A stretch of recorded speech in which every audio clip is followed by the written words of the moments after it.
Can stress be healing? It absolutely can. Hello and welcome to episode 9 of the Off-Ramp Project. I'm Carla McLaren, and I want to look at this whole concept of stress because it is, I call it a weasel word. Stress is a weasel word, which means a word that's trying to weasel away from the meaning or doesn't know what it's talking about. In the language of emotions, in the 2023 version, I'm on page 377. I've got a chapter called Stress and Resistance, Understanding Emotional Physics. And I say that the word stress doesn't come from the world of emotions at all. It's from the world of physics and engineering, where it's defined as a pressure, pull, or force exerted on one thing by another, or the internal resistance of a thing to the external forces applied to it. Interestingly, the word that refers to things, to inanimate objects, stress, has found its way into our emotional vocabulary. And our emotional definition of stress nearly equals the definition given to us by engineers. It has helped us view ourselves as objects being acted upon by forces instead of living, agile, and resourceful organisms. The word stress has become a universal catch-all for emotions for people who do not have functional emotional vocabularies. Now, if we're sad, furious, frightened, exhilarated, exhausted, despondent, ashamed, mournful, panicky, or even suicidally depressed, we can say the word stress, and that will supposedly describe our condition. This is not a sign of empathic awareness or emotional fluency. It's a sign of sort of giving up your agency and your autonomy over your own emotional system. And I've read a wonderful book in the last year. This is Kelly McGonigal's The Upside of Stress: Why Stress is Good for You and How to Get Good at It. And I'm so glad that I found this book. We actually had 2 reading groups in our dynamic emotional integration community based on the upside of stress because I thought it was so important to take a look at this and really talk about it. Current research about stress, well, some of it. We've still got some pretty terrible stress research bopping its way around the internet. But current research on stress really challenges the whole concept of stress because our earlier understanding of stress came from animal models. And researchers like Joseph Ledoux became famous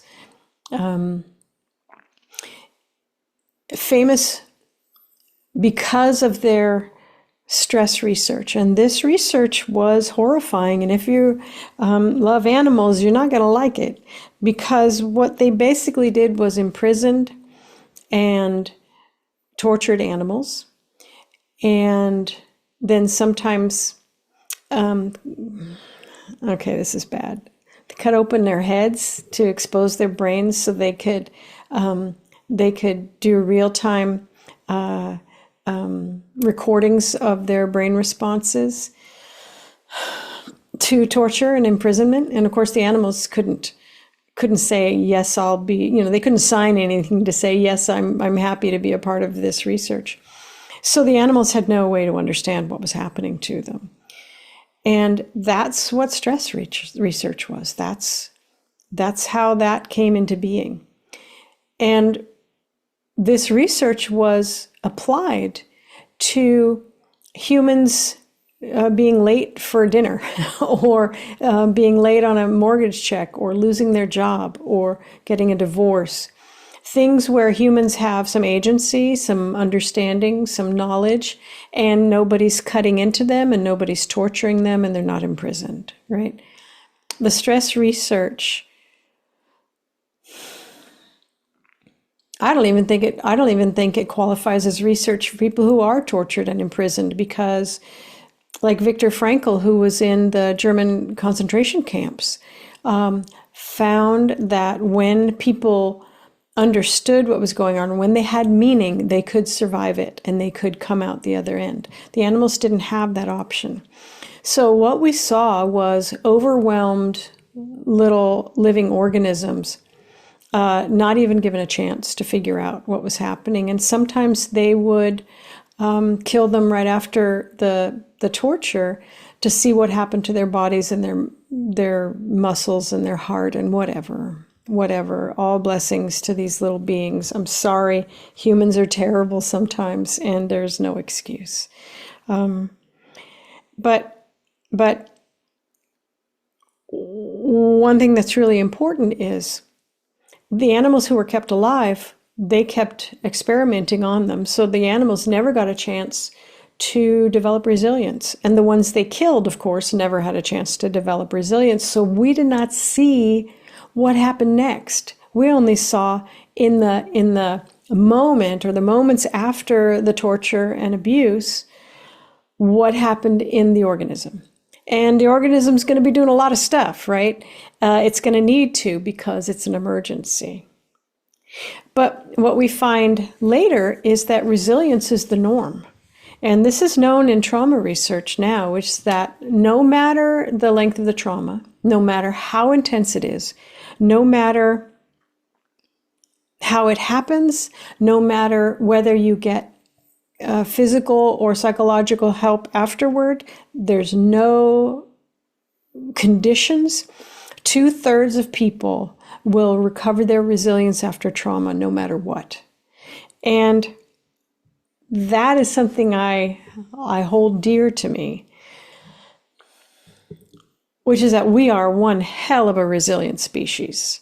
And those animals who were tortured and abused, we might have seen resilience in them if someone had stopped poking them or if someone had let them live. We might have seen a story of resilience, but we weren't allowed to because the experimenters didn't understand what they were looking for. Well, they did. They wanted to see what a momentary, immediate stress response was, but it wasn't a stress response. It was an emergency response. It was a trauma, it was an abuse response, right? That's very different than what people call stress. So looking at Kelly's book, The Upside of Stress, it's just so eye-opening, and you've got to go get it. It will be at the library. If finances are an issue right now, it will be at the library, or get your library to get it, right? Go to interlibrary loan.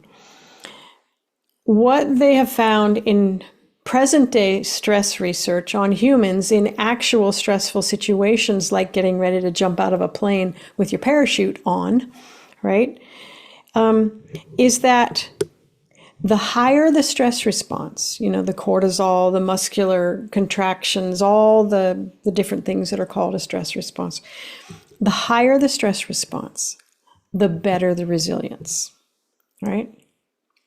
And you haven't heard that. I haven't heard that, right?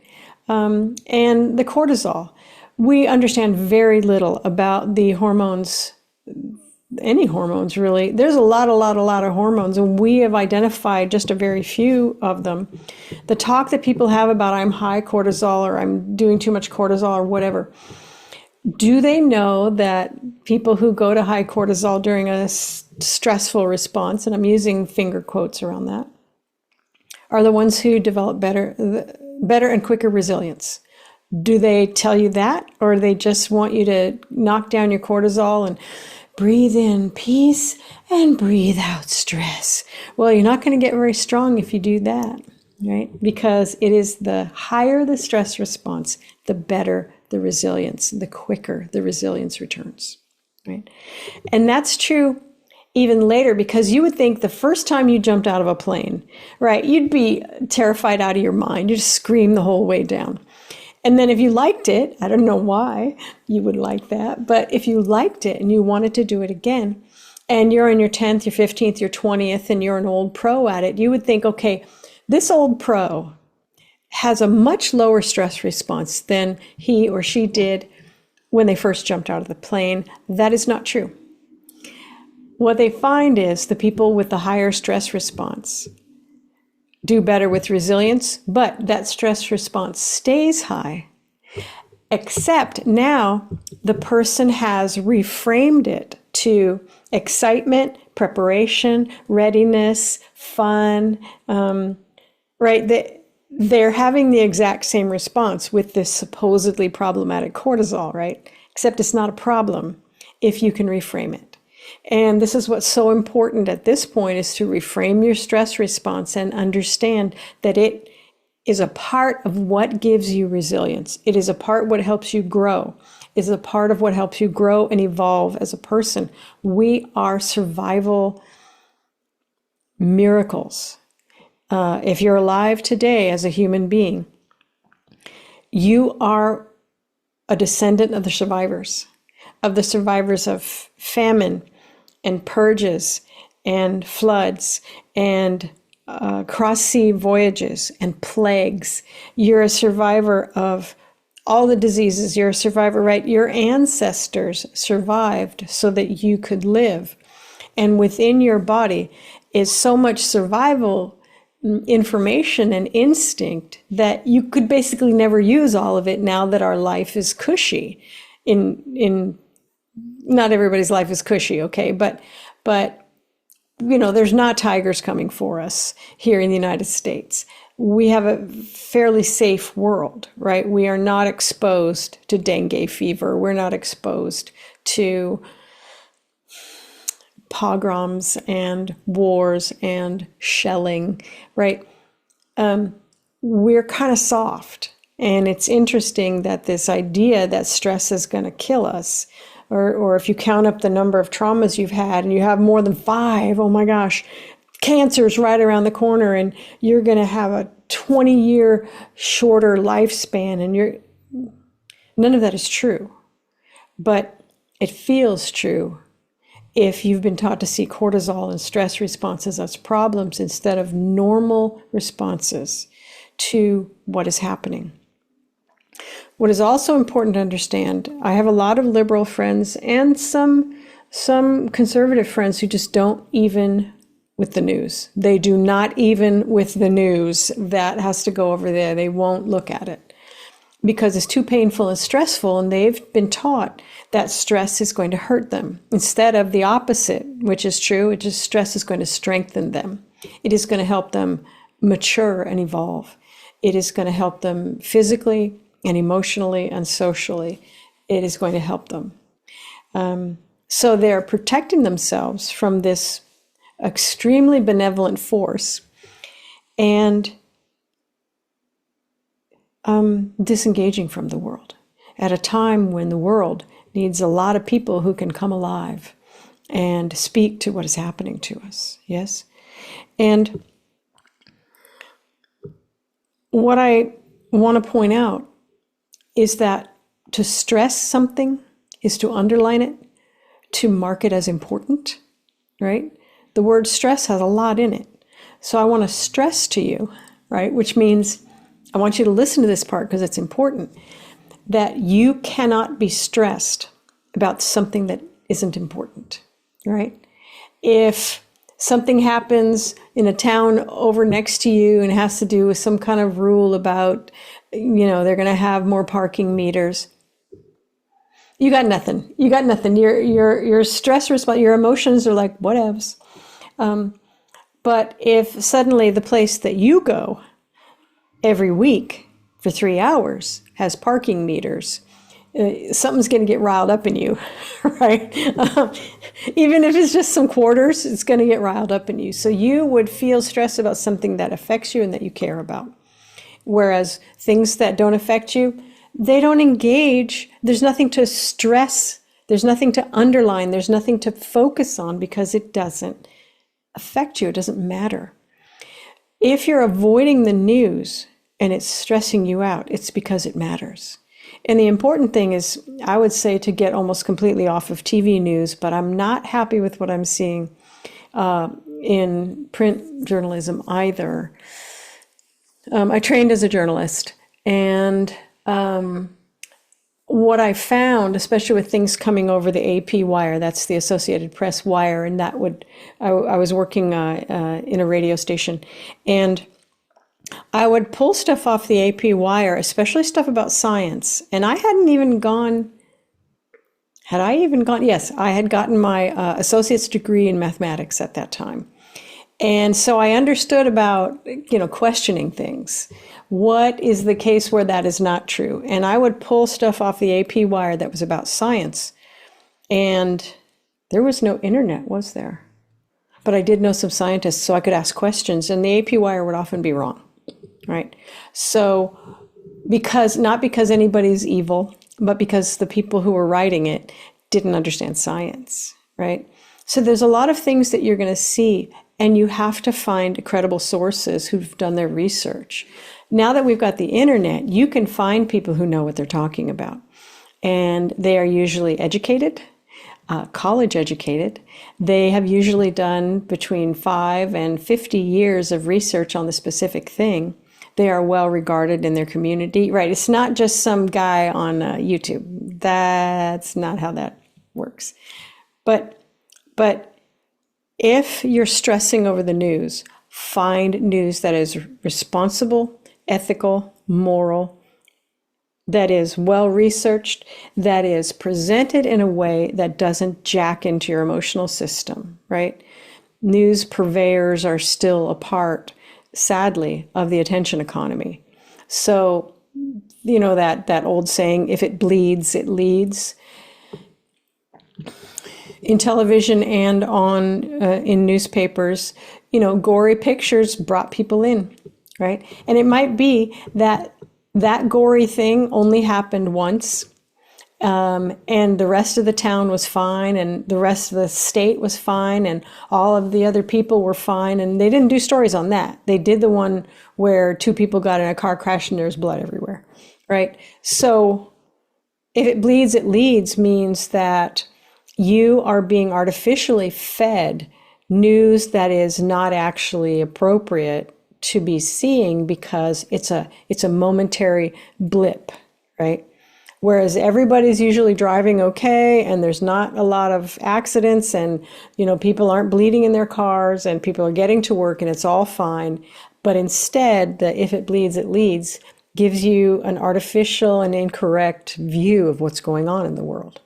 And that's the kind of TV and print journalism you want to stay the heck away from, because all they're doing is getting you to clap your eyes on it so that they can make some money.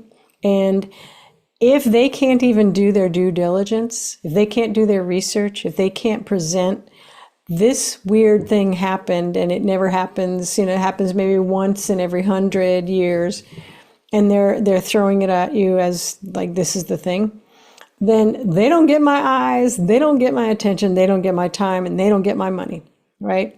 If you can't even do better than that, you're fired. Everybody's fired.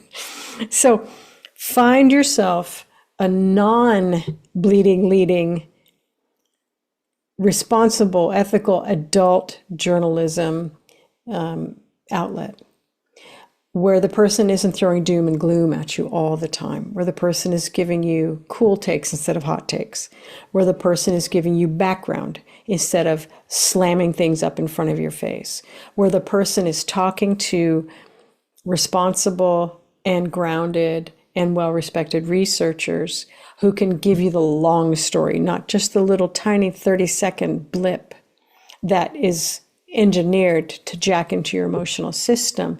And what emotions do you think are being jacked into? It's the same ones that make up stress. Stress is a weasel word. Stress is always an emotional response.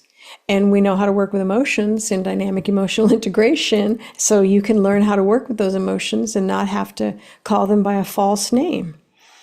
The emotions in stress are primarily panic. Panic comes forward when it's time to save your life. It's a powerful, brilliant, absolutely essential emotion. You can't live without your panic, because something's going to come at you and you won't be aware, and boom, you're dead. So panic, someone in dynamic emotional integration said, panic loves you so much that it will do anything to keep you alive. So we love our panic. Thank you. Stress response. Number 2, anger. Anger is the emotion that helps you set boundaries around your values, your agency, your autonomy, and yourself. Remember that nothing will stress you out if it's not important to you. When you're stressed out, it means your panic is there trying to save your life. It means your anger is there saying, this is vital. I am stressing this to you right now. I am underlining this. I'm putting stress on this word, that this is important. So we've got two powerful emotions coming forward. A lot of times there's also anxiety, which is the emotion of motivation. It helps you prepare yourself for the future and prepare yourself to complete your tasks and meet your deadlines. The anxiety is very forward focused. So anxiety is going to be looking, as this finger quote stress response. Anxiety is going to be looking, what do we need to do? What do we need to gather? How do we need to work with this, right? Sometimes there's shame in a stress response too, where you realize that your values or the values of the other people are being crossed and stepped across, and that's going to bring some more anger forward as you see the values being challenged and trampled on, right? So it's four brilliant, beautiful, necessary, essential emotions coming together, because you are not a thing that is being acted on. You are a living, breathing, resilient organism who is being called to, I like to say, I'm being called to ritual right now. I'm being called to a healing ritual. All of these emotions want to go take a look at that thing.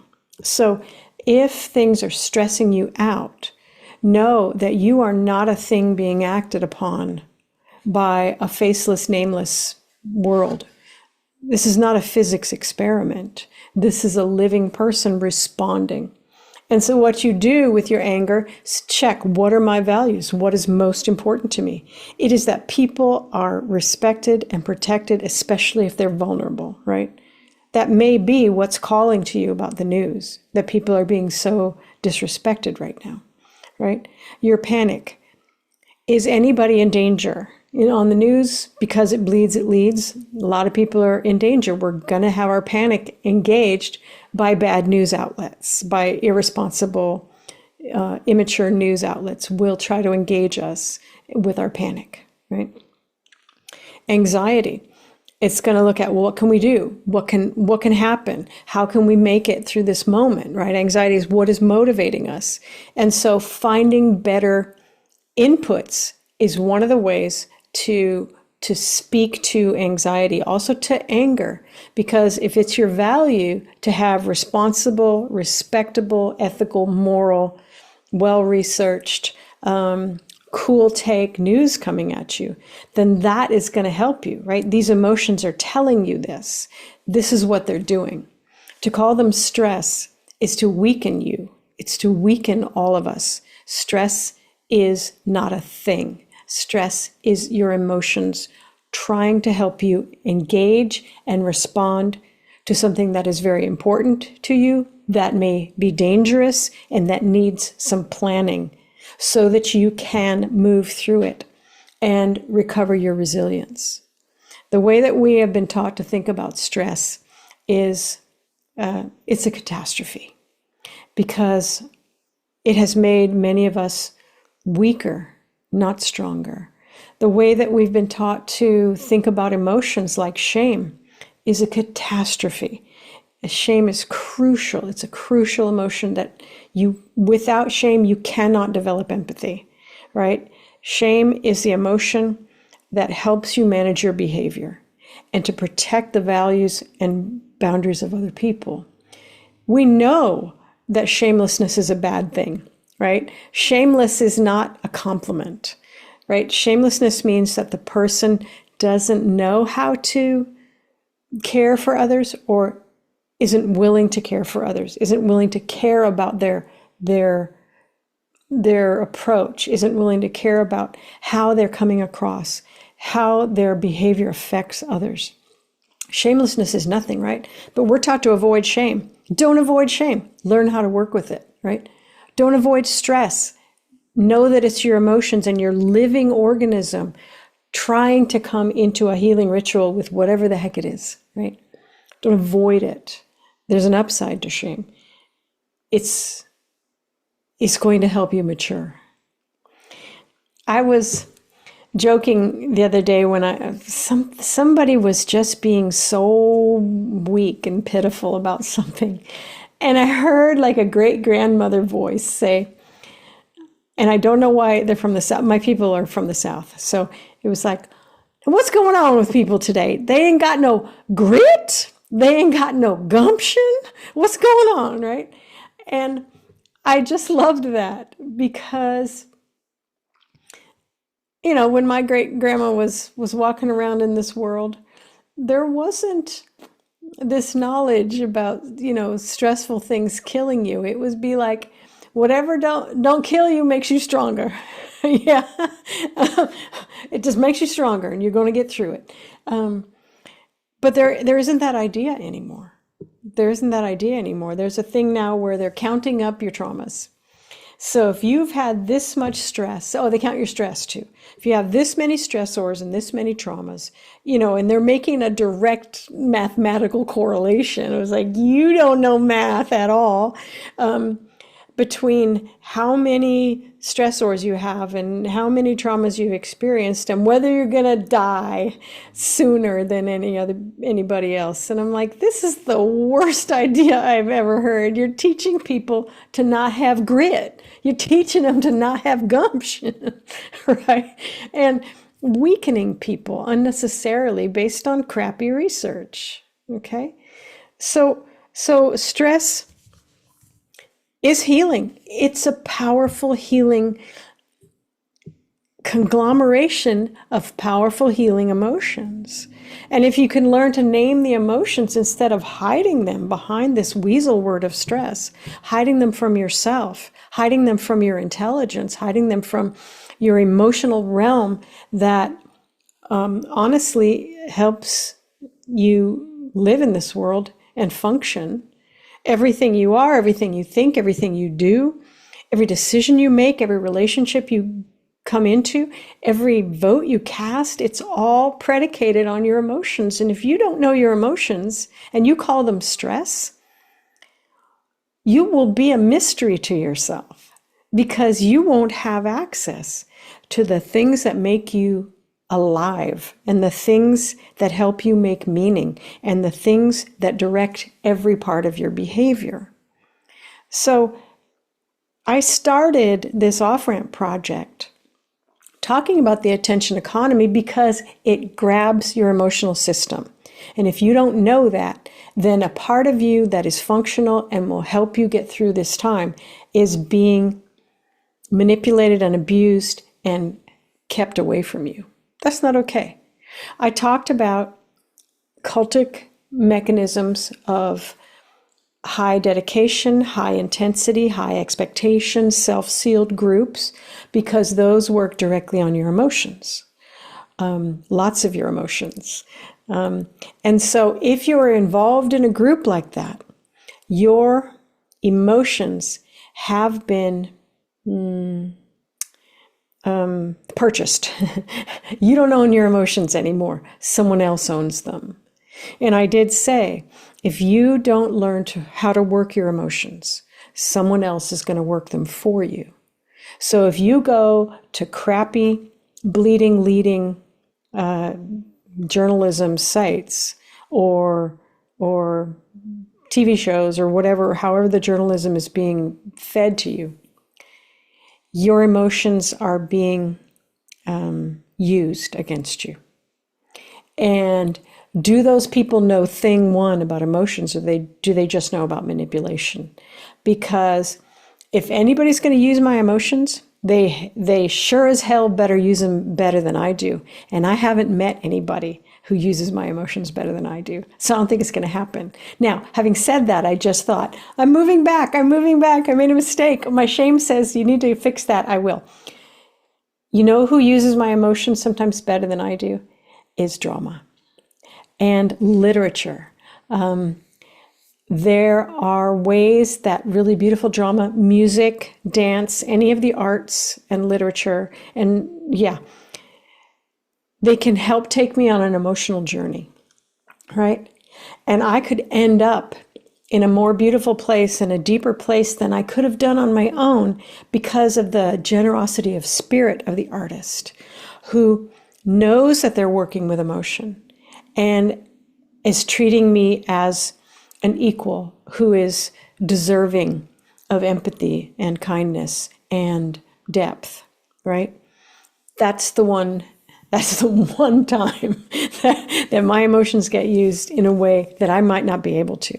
Now, having said that, let's look at what your artistic uptake is. What is your artistic input?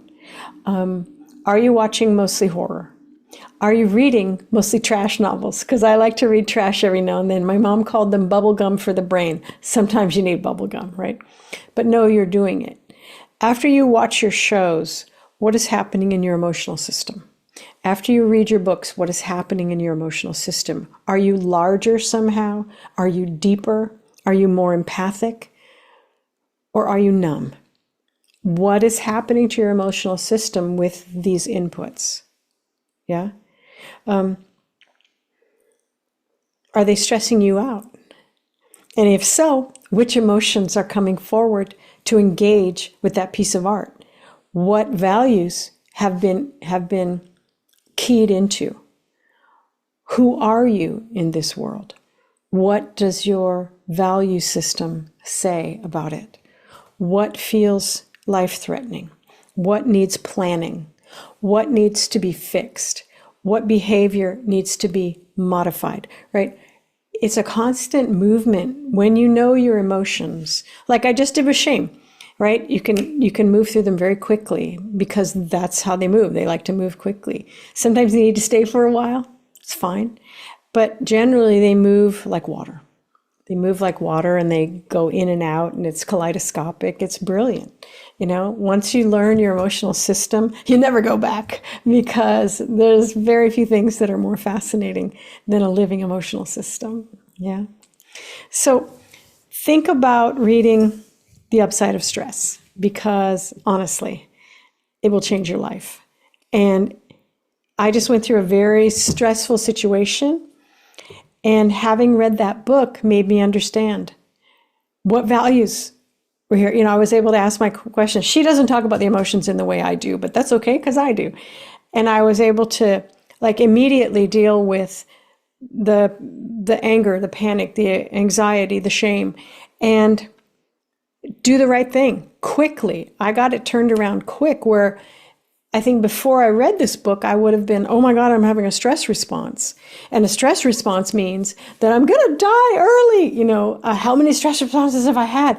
I've got 5. That means cancer. You know what I mean? I'm sort of joking, but I'm sort of not because these inventories of stress and trauma they're very problematic. They're very troubling in what they're telling people to expect if they've had a difficult life, as many of us have, that it's all going to hell in a handbasket, and it's not. That's not how humans work. That's not how humans have ever worked. And if those animals in those horrible stress experiments were allowed to live and allowed to have some time off from the torture, then we would have seen them develop resilience too.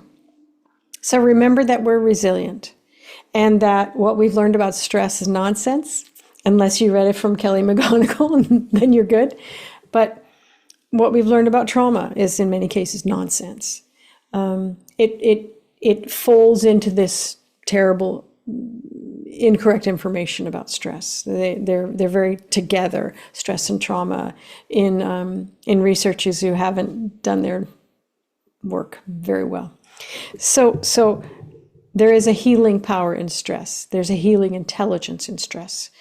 And if you want to take an off-ramp or be an off-ramp, you're going to need to get good at working with the emotions that come forward when one of your values is crossed or challenged, when things feel dangerous, when we have to get all these things together because there's trouble coming, when we have to look at our behavior with very clear eyes and say, I'm calling myself out because that wasn't right, right? To develop the grit and gumption that we need in one of the most difficult and painful times that we as Americans have ever experienced. we can develop resilience, not because we don't have stress, but because we do. There is a powerful healing in stress. And all you have to do is reframe what's happening and understand that stress is an emotional response and that you can work with emotions. Thank you. I'll see you next time.